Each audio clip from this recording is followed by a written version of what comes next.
When you need a good book and everybody does, tune in to the Book Buzz. When you need a good book and everybody does, tune in to the Book Buzz. When you need a good book and everybody does, tune in to the Book Buzz. Hello, Book Buzz watchers. This is your librarian at Forest North, Kristen Fournier. Welcome, everybody. I'm Jamie Wright, your librarian at Jilly Johnson, and welcome to another edition of Book Buzz. Woohoo! How's it going? Oh, it's so good to see you this morning. I'm glad to talk about books. As we have always. A special thing coming up this episode, so we're really glad that people are here to join us and watch. I agree. Okay, well, should we just get right into it? Let's do it. You have a first book up? I sure do. So the book that I want to share with you guys is called The Biblioburro, a true story from Colombia. And this means library donkey in Spanish, which you could probably tell from the front cover. Sorry, it's kind of shiny from my Mylar cover. But this is nonfiction, which is exciting, especially as a librarian. I love it. And it is about a guy named Luis who is a school teacher, and he's really into books. So I'm sure a lot of readers out there can relate. And he decides that he wants to help bring books to some kids that live in a remote village out in the mountain. And he buys a couple of donkeys so that he can do that. And he has these cool bookshelves that he hangs on the side of the donkey's back. And then he has another donkey that just carries the books. And he names the donkeys Alpha and Beto. So like in Spanish, Alpha, Bet. I think that's so cute. So he takes them over there, and I mean, he honestly has to go through a lot of danger to get there. But the coolest part is this is a real story. So my favorite thing about after I read a nonfiction book is looking up real videos of the people or the characters in them, you know? And I saw a video, there's like a 5-minute video about Luis showing him on his donkeys, how he sets it up, and his house inside where he keeps all of his books.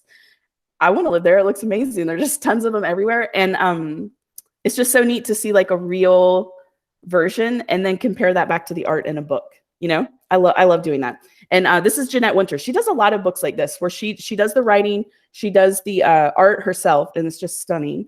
And she just hears stories on the news and then says, oh, that's interesting. She writes a book about it. I want to be like that. Isn't that cool? That is so cool. So it's set in Colombia. What is the time period? It's now. So he started doing this in the year 2000. So he's still doing it. In the video I watched, it was 10 years ago. And so he was trying to build a real library. And so he had some people that were donating money and donating books so that he could work towards doing that and having a real library in the place where he takes all the books. So I'm really curious if that ever happened. I need to do some more research past 2010 to see what happened. That makes me think about Libraries of Love and the project that Round Rock ISD librarians work to support to make sure that people have access to libraries everywhere. So I love the stories about work to get everybody reading. That's fantastic. I agree. Pretty cool. Pretty cool. And speaking of librarians, can we do it? Can we introduce our new feature in Book Buzz? I'm so excited about this new thing that we have to share with you. We are so proud to introduce our inaugural guest, our Library Services Director, Ami Uselman. Yay! So for students that are watching this is our boss. So, you know, if we're going to have a guest, our first guest should be our boss, right? She's a really great boss too. Really great. So Ami Uselman, Miss Uselman, wants to share a book. She wants to do a book recommendation. So take it away, Miss Uselman. Hello, everyone. My name is Ami Uselman, and I'm the library director here in Round Rock ISD. I have the best job in the district because I get to work with our amazing librarians and all the students across Round Rock ISD. And I am buzzing with excitement to be on the Book Buzz today. I thought about books that are in all of our libraries, and one thing that came to mind were fairy tales. Now, the thing I love about fairy tales is I love fractured fairy tales, where the author takes an old classic and then changes it up just a little bit to make it fun. And something this time of year is a book that might be on your shelves in your library. It's called Armadilly Chili. And I love it because it has a Texas flair. So the main character is Miss Mackey, and she is going to make some chili because it is very cold outside. And her friends, Tex and Mackie and Taffy, of course, they don't want to help. They don't want to do any of the work, but they want to eat the chili. So Miss Mackey says, "No way. You don't do the work. You don't get to have the fun." Only Miss Mackey finds out it's kind of lonely when you don't have anyone to share with. So you'll have to read Armadilly Chili by Helen Ketterman and illustrated by Will Terry to find out what happens. Now, can you think about what fairy tale this reminds you of? You said The Little Red Hen, you're right on track. Because that's exactly what this was modeled after. And I thought I would share a new fractured fairy tale that's just coming out that might be on your shelf soon in your library, so watch for it. It's called Frederico and the Wolf. Now take a look at that cover. What do you think? This is by Rebecca Gomez and Elisa Cabrero. And this little guy is on his way to visit his abuelo. And of course, he meets a wolf along the way. So just looking at the cover, what fractured fairy tale do you think this is modeled after? If you said Little Red Riding Hood, you're exactly right. And find out how Frederico is able to foil the big bad wolf. Now, I know some of you are reading more challenging books. And guess what? There's also fractured fairy tales for you. An amazing author that I know you'll love is Lisa Shirtliff. And she has done a fabulous job taking characters that we're all familiar with and giving us their backstory. So this is the story of Grump, who was a dwarf that lived in the caves and then went to the surface to work for the queen, the evil queen, who of course wants him to do something terrible to her stepdaughter. And guess what her name is? Snow White. Now, Grump, you can just guess which one of the 7 dwarfs he might become. And this is the backstory. You will love it. And as long as you're looking for the book Grump, also look for Rump, about Rumpelstiltskin, Jack, the backstory of Jack and the Beanstalk, and Red, Little Red Riding Hood by Lisa Shirtliff. Let me know how you like them. Go and talk to your librarian on your campus and get those books in your hands. Happy reading, everyone. Take care. Thank you so much, Miss Uselman. We love hearing you talk about books, and we love getting to share our books with you. Thanks for being our first guest. So exciting. And if you know somebody who would love to be our next guest on Book Buzz, we would love to feature your book recommendations too. Yeah, it's a new dawn. It's a new day. Always a new book. And That's right. speaking of, I've got my first one to share with you today. I've brought The Cool Bean. This was written by Jory John and Pete Oswald, and it's not part of a series exactly, but more like a collection. So you may be aware of The Bad Seed and The Good Egg, and there's this really funny one called The Great Eggscape, also by this author, and I like it. And what is fascinating to me about this series, or not series, sorry, about this collection of books is that it's masquerading as a picture book for first and second graders, but really, really, really, it hits so many different topics for older readers. So in this story, The Bean, I love this part. He says, in the olden days, last year, we were all one big pot of beans. We were in a mixed bag and it just worked out. But then he says, you know, somehow we just stopped seeing each other so much. And I don't know why that happened. And he showed, you know, the cool beans have their shades and they have their ways of dressing. And I mean, I know in 4th and 5th grade, we can really connect to that. Friendships start to realign and change, and nobody's really sure how it happens. They're just aware of the tension of that happening. So this brings up so many good issues around how we relate to people, especially in the school setting. So I really, really like this book a lot. When we think about identity and who we choose to be around other people, it's a great vehicle for opening up discussions about that. That's so cool. I love the other books in that collection, but I haven't read that one yet. So I'm excited to check it out. Oh, and we should definitely remind everybody on this episode too that all of the books that we recommend are available in both of our libraries. So you know that everything we're book talking that you can check out from our libraries. So this is a great one and not to be missed, I think. And it's also, the illustrations are so funny. Now that's cool. I like how they have their shades down like this. What's up? Well, and I know we really think about inclusive representation when we choose books to share. And so this one might not be so obvious at first, but I think that just the ways that we encounter each other and how we choose to support each other or how we choose to be ourselves, you know, he's trying to be somebody that he just isn't right here by imitating somebody else instead of embracing who he is fully. So I think that really speaks to a lot of issues that we're examining when we try to say there's a place for everybody to be exactly who they are. Yeah, and what's cool is to be yourself, right? That's what's really cool, because we're better all being different than all being the same. What's up, shades beans? But we need some of those too. I'll say that. I'll say that. Well, speaking of that, I have another book that's the same thing about being inclusive. This is a fairy tale. This came out a couple years ago. I really love this book. It's called Prince and Knight. And it's just a beautiful, regular old fairy tale about finding somebody and being with them forever. But the part that's different about it is the prince in the beginning of the book, his parents really want to get him married, but he just can't find anybody he likes. And then, I mean, classic fairy tale, right? The dragon comes, takes over.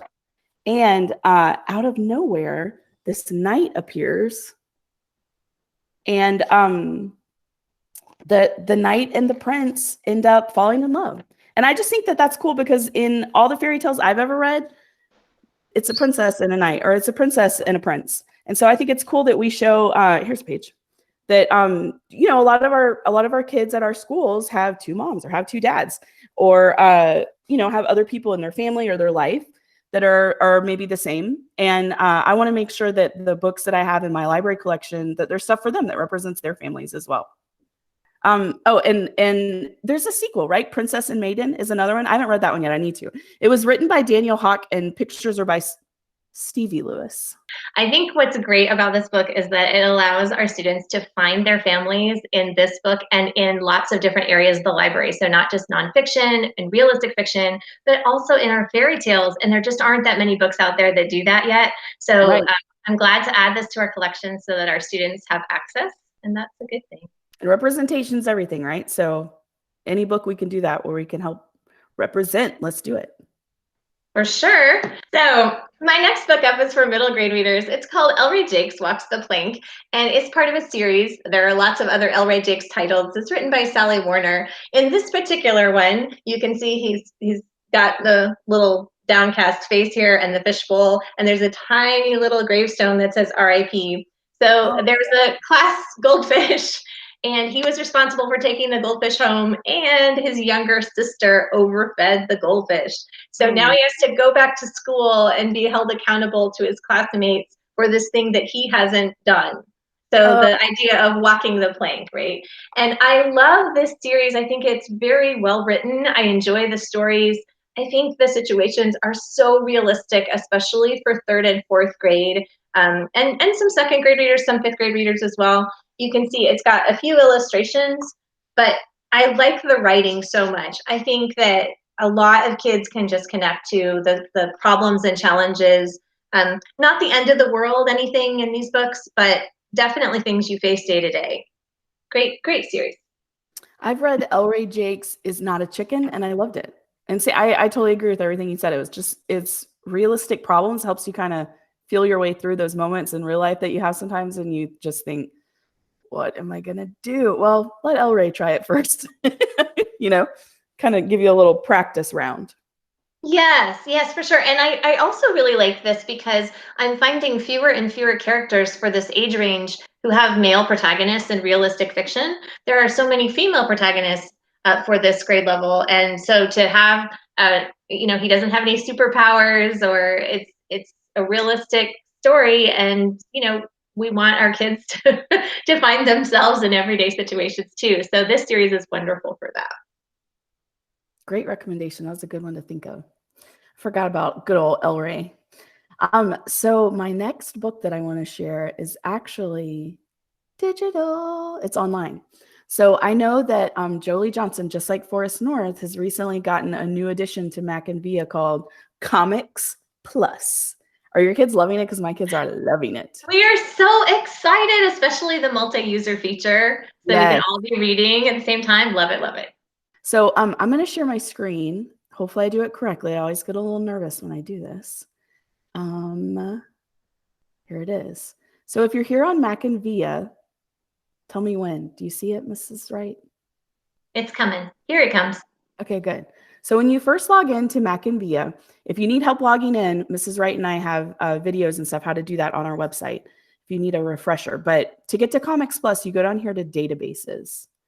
And it lists all of our databases we have in alphabetical order. And the third one down is Comics Plus. So when you open Comics Plus, it is all comic books and graphic novels.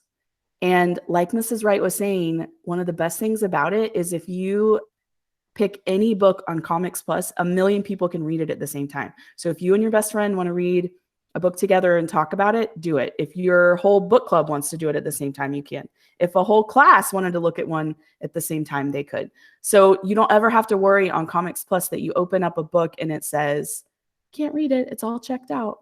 So I just love that feature. And it's got a lot of suggestions down here when you first get on the first time if you're not sure what you want to read. But I wanted to show you one today, and it's called Goat on a Boat. And a lot of these are for older readers, but this one I would say is really great for kids that are just starting to read by themselves. This book also has the same sort of sensibility as Dog Man. So if you are into Dog Man, let's be real, that's everybody, right? You might really like Goat on a Boat. So this is what it looks like. And when you're in the reader, you just click here and I just hit the right button. I think you can also click over here. It'll take you to the next one.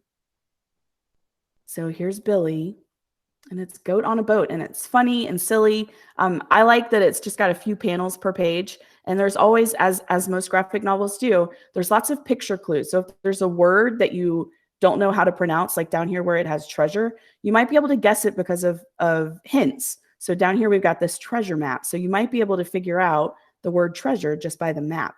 That's kind of one of the benefits of graphic novels, that they provide a lot of visual clues and just a lot of fun art. So if you haven't checked out a graphic novel, this might be a really good one to be your first one. And if you're any age for that. But I also think that this one, reading level, would be really nice for people that are just starting to read on their own. And I forgot to say the author's name. Let me go back to the beginning. Sorry. I feel like I need to pause more to get to that Cyclops illustration. Right? It was so intriguing. I know. Look down here. It's got Billy, it's got a Cyclops, and there's a Minotaur too. And these obviously are the bad guys. It's written by John Sazaklis, and the art's by Jess Bradley. So I highly recommend Goat on a Boat. And really, this comics land in general is super fun, especially if you're into funny books like Dogman. I also love that Comics Plus for nonfiction, because I think sometimes people aren't aware that there's so much, and historical fiction too. There are so many resources available in graphic novel format that can really help us connect to different time periods and different topics. And I think sometimes teachers and parents forget to think about graphic novels as such a good tool. And here we have, I mean, it's hundreds and hundreds of books. I read about a study, you've probably read about it too, where kids in high school read Hamlet, and one group of them read the play, and one group of them read the graphic novel version of the play. And afterwards, when they took a test to see who understood it better, the graphic novel people did, because they had picture clues. It helps. It really helps. And multiple inputs to help your brain make connections. Yeah, most people are visual learners. So why not give more stuff for your eyes to learn with, you know? It makes complete sense. So my next book to share has to do with art. And speaking of graphic novels and art, I wanted to share some fan art. And I'm so excited and thankful to my student Victoria in 5th grade, who created some beautiful, beautiful art. So I'm going to put it up here and show it to everybody. Victoria, you are amazing. Please give me art lessons. I need help. I can't do that. I agree. They're beautiful. She did a fantastic job. And as always, we welcome more fan art for Book Buzz from Forest North and from Jolie Johnson. So if you are so inspired, we'd love to have your work. Yes, please send it in. We love to hear it. Or just an email, like let us know what do you think about our episode, or if there's a book you see that you like, anything. Absolutely. My third book, I am in love with this story. This is called Masterpiece. It was written by Elise Broach. She also has some picture books. This particular one, I really am a fan of this. So this book is Masterpiece, and it's about a beetle, which I know sounds a little bit weird. The beetle's name is Marvin, and he lives in a New York City apartment, but stay with me. There's also a boy named James who lives in this an apartment as well in New York. And James is not a great artist, but his father is. And his father would very much like James to be a great artist. So he gives him an art set for his birthday. And that isn't really exciting to James. He feels like it's more like an obligation, like I need to use it. Mm-hmm. But Marvin, the beetle, is an artist. So while James is sleeping, Marvin creeps in and makes this incredible drawing overnight. And everybody thinks that James made it, including his dad. So now James has all this pressure to keep producing this work, which of course Marvin the Beetle is actually making.